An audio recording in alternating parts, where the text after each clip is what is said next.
दोस्तों आज फैसलाबाद में बहुत ज़्यादा बारिश हुई। आप देख रहे हैं कि फैसलाबाद गालबन कहने के मिलत रोड है या पूरा फैसलाबाद रोड वहाँ बहुत ज़्यादा भरा हुआ है। कमो बेशु फैसलाबाद में आज 2-2.5 घंटे बारिश हुई है मुसलसल, और उसका नज़ारा आप देख रहे हैं हमारे आपके सामने।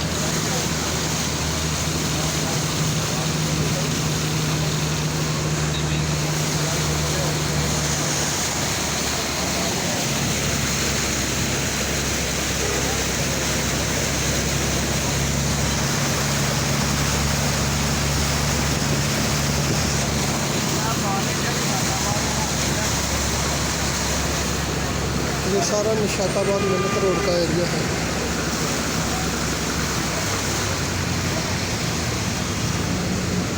बल्ले बल्ले बल्ले बल्ले बल्ले।